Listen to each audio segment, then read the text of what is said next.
My name is Steve Rokosh. I'm a spiritual healer, counselor, and a music producer. And I'm here to share a story about my spiritual awakening. There are a lot of people who've gone through different awakenings in their life where they've broken out of the construct of ego and identity and been able to experience and realize the fact that we're living in something much bigger, much more connected, much more loving, much more authentic and real. And that in life, there is a flow, there is a tone. And by tone, I mean there's a flavor to it. There's basically, it's not based on anger or sadness. The tone of life is based on love. You know, we see it everywhere. It's all around us. We see the trees reaching up in love. We see the sun shining down in love. We see the snowflakes falling as millions of pieces of art as love. And when we tap into life, when we break through the ego and through the identity, we tap into life, we realize that there's something much bigger going on here. That's basically what awakening is. It's the experience of consciously joining with what is actually happening on a very large and collective scale. So the people who have gone through awakening in their lives, there's all sorts of stories how the ego and the identity dissolved and they were able to witness and connect with this larger expression of reality.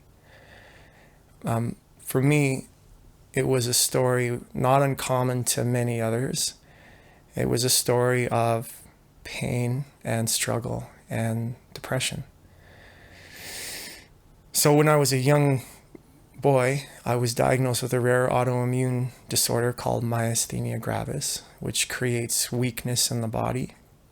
And for me, it was mostly in my eyes. You can maybe tell right now my eyes are a little weak. They're a little funky. And when I was in university, in Vancouver, Canada, I had a sudden increase of my autoimmune disorder that spread into the rest of my body. And I lost the use of my hands. I lost the use of some of my limbs. And being the fact that I was taking music in university, you can imagine that this was really crappy. This was very detrimental.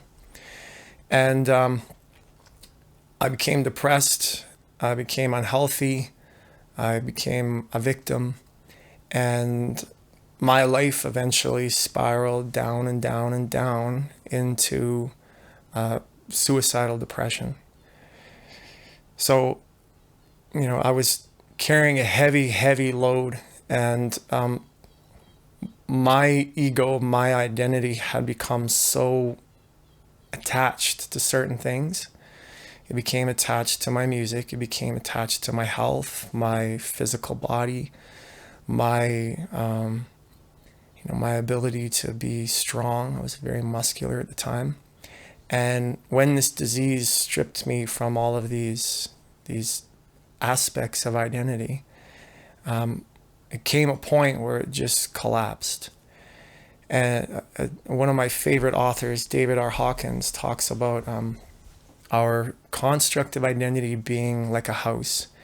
And throughout our lives, we accumulate things that build this house up.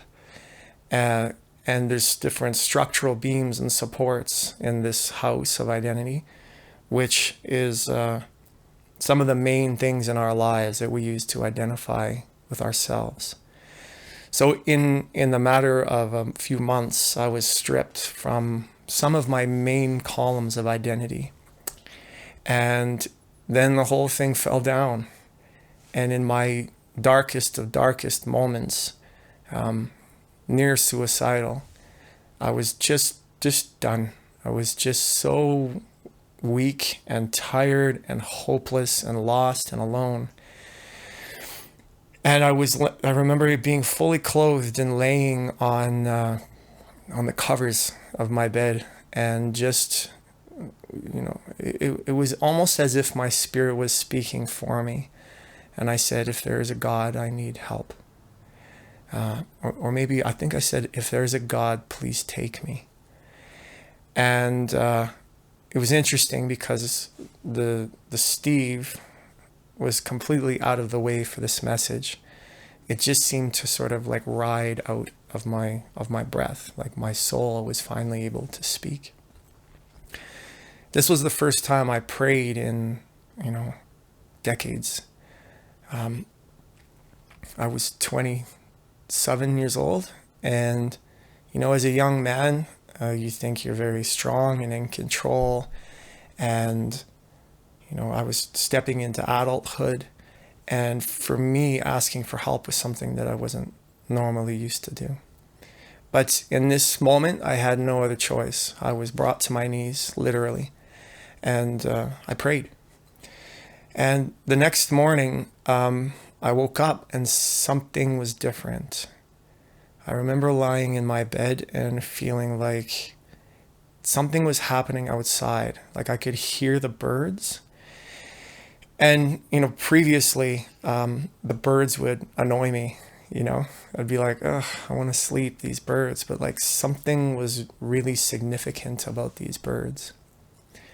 And it was like I felt that they were, there was something behind the tone itself.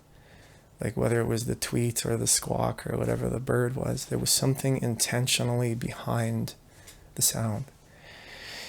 And I was drawn out of my bed. I was already fully clothed, as I mentioned. And I just was like, what is that? What is outside? And I opened the door of my basement suite in Vancouver. And I looked outside and I saw the world like I've never seen it before. There was connection everywhere. There was beauty everywhere. It almost was like a fairy tale, like walking into a Disney movie where, or the show Roger Rabbit, where you go through the tunnel and you go into Toontown, and the end of the tunnel, it opens up to this place that is just magnificent. And everything held a vibrational essence as an individual. So the trees had an essence, the birds had an essence, the grass, the sky, the sun, the clouds, everything radiated an essence. But there was also a collective essence as well. And what I mean by that is everything fits together into one main, I guess you'd call it like a hum or an om. And everything had a voice in singing the same song. And both were important. The voice of the tree was important as an individual, and how it fell into place in terms of its collective role within the whole was also very important as well. So I walked out of my basement suite and just looked at life thinking like, what the heck? Like, am I dreaming? And I pinched myself a few times. I shook my head and splashed some water in my face. And I in that moment remembered that I had prayed the night before. And it was interesting because, within 12 hours of me praying for God to take me, I guess in a way he did take part of me. He took the ego identity of myself that acted as a filter between me and the pure essence of life. So from there, I spent days just looking at creation. I'd sit in a field and I would look at the grass. Would be an amazing experience. Just seeing the vibrancy of life coming through the ground. and the soil and the bugs and the air and the sun and the bees and everything. It just felt like I was in such immense beauty that I could just watch it all day long. I was in bliss. And in this state there was no need for anything. I didn't feel like I needed a new car, new clothes, a partner, the things that we use to prove our worth and prove our status. I was just bathing in existence. It was a fantastic experience, and I could have stayed there forever. And so I did for a few days. I just looked at life and appreciated it and was in constant shock that I had not seen it this way before. It was gnarly, just thinking like, how could I have missed this? But through the study of ego and identity, I realized how. I realized how we are missing this amazing experience. And I should also say, within my awakening, I wasn't fully waking up. It seemed like half of my identity was gone. And so my awareness swung really far back into my identity again a few times. And I had to figure out how to get out of it, how to solve it. And this contrast between the two sides, between the identity and the state of awakening, gave me the contrast and gave me the tools to be able to measure one from the other. So it was actually a really important thing that I didn't fully awaken, but that I had both sides of this state of being to help teach me. So I sat and I looked at life for a very long time, and it was weird too, because time didn't feel the same. It was in the now, and things were changing in front of me. The day was turning to night, and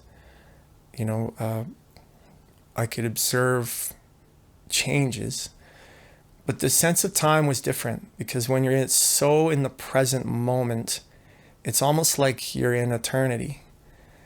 And so the traditional sense of how time moves completely changes. So I guess it was maybe a week or two. And then what started to happen is I started to get messages. So this was like a significant shift from being, an observer to be a participant. And of course, in that moment, I was like, oh my goodness, I'm not separate from this thing as well, right? So these intuitive messages came in the form of just very strong feelings of direction. And sometimes they would be associated with like a vision. So I would just get a kind of a flash of something in my mind's eye, and it would just shock me for a moment, almost like life was just going boop on the side of my head and putting a little download into my brain. And then I had just feelings of that I should be at certain places at certain times of the day. So I, in the beginning, I thought I was going a little crazy, I'll be honest with you. Like I was, getting visions and feeling instructions from life. And I kind of struggled with that a little bit, I was thinking to myself like, oh my goodness, am I going crazy? Am I going to end up in like a mental institute or something like that? Because it was it's foreign, and it's, I think in movies and such, it's like we're taught that to get those messages means you're kind of going nuts. But I've realized that that's how life works. When you're truly attached to the flow of life, that it communicates with us. And it communicates with us in different ways, in feelings and instincts and intuitions and signs and omens. Sometimes it comes through other people or we get a message through someone else. But aside from all of our different messages, we'll talk about that later. But my messages came through very clear intuition. So a flash in my mind, a feeling. And it started by saying, you know, be here at this certain time. And I remember the first one being a coffee shop. And I thought, I contemplated the gravity of starting down this journey of listening to these instincts. You know, I struggled with the idea of, where is this going to lead me? How is this going to change my life if I start saying yes to these impulses and these instincts? You know, was I going to become homeless? Was I going to take some really big risks in my life? Was it going to ask me to do things that I was not comfortable with? And so I guess by the time that I got the message, and by the time I actually went to the coffee shop, because I did actually go in the end, I was always considering where this path was going to lead me. And, you know, in the end, though, I thought, this is just going to a coffee shop, Steve. This is not anything huge, like, I don't know, starting a business or giving away all your money or something like that. So I said yes. And the next day I went to this coffee shop in Vancouver. At the time it told me to go.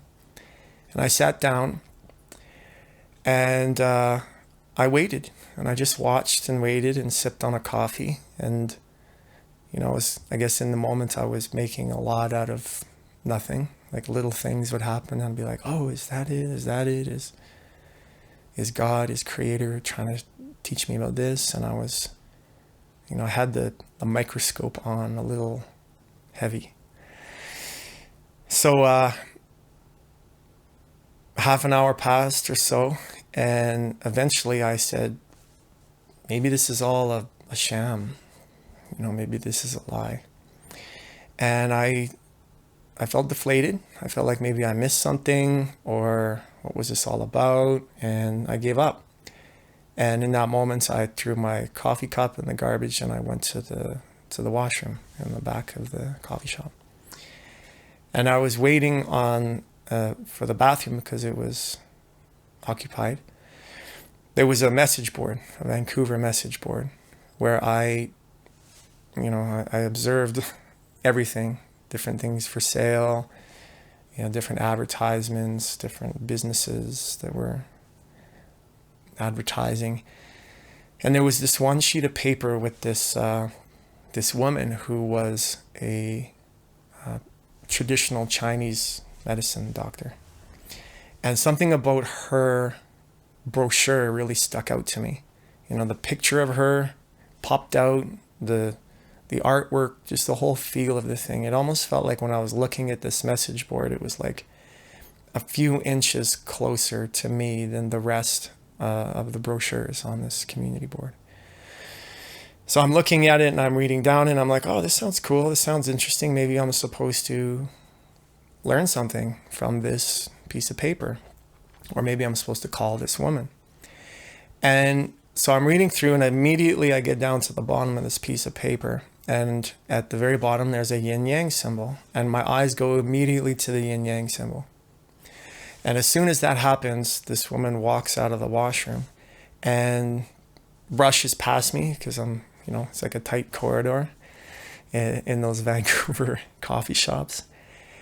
And she passes me, and I look over, and she has this giant yin yang on the back of her coat.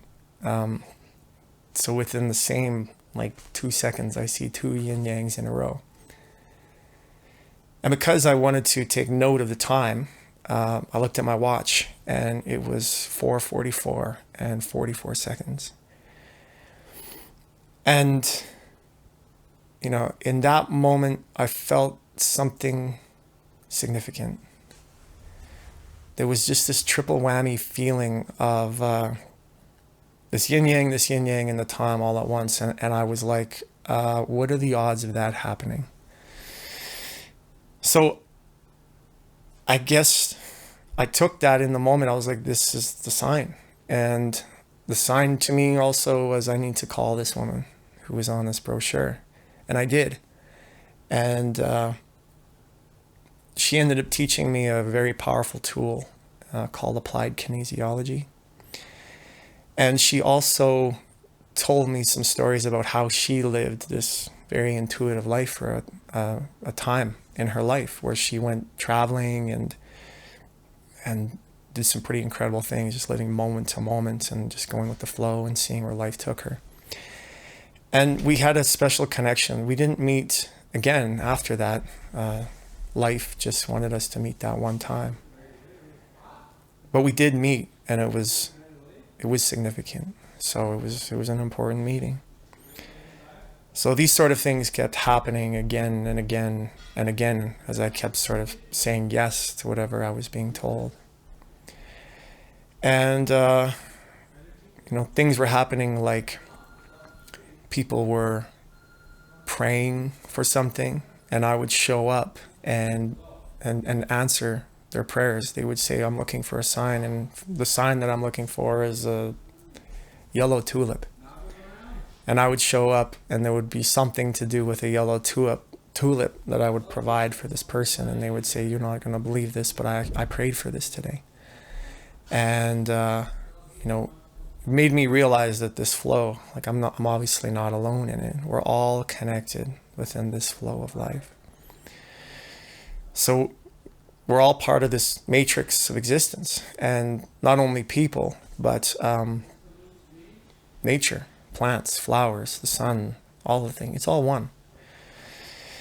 So there came a point where I was asked by life, by God, to do something really big. And that was to sell everything I owned, or gave it away, and just with a backpack and a guitar, live completely from my intuition for an entire year. Of course, I struggled with that decision a lot because it was intense. I was still not doing well health-wise, and didn't have a lot of money. I was still in school.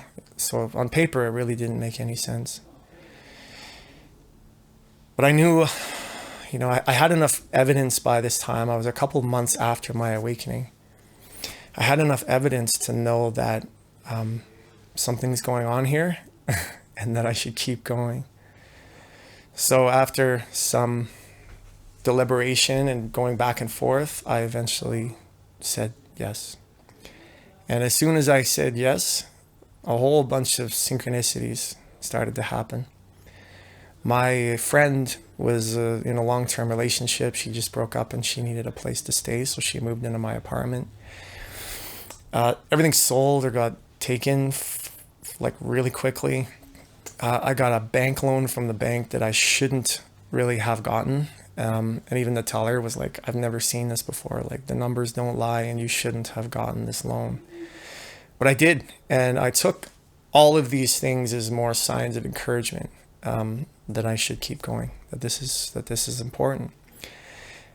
And so with a backpack and a guitar, I started on a incredible journey of just listening to my heart and saying yes again and again and again, unconditionally, for an entire year. I ended up going to, stopping first in Singapore and then New Zealand, and then I went to Ireland and then back to New Zealand. And in all honesty, this intuitive trip is still happening to this day. When I came back to Canada, Calgary is where I'm living now. The journey never ends. Once you tap into the flow of life and you commit to it, yeah, just like life doesn't stop, neither does the journey. So even today, it's still happening.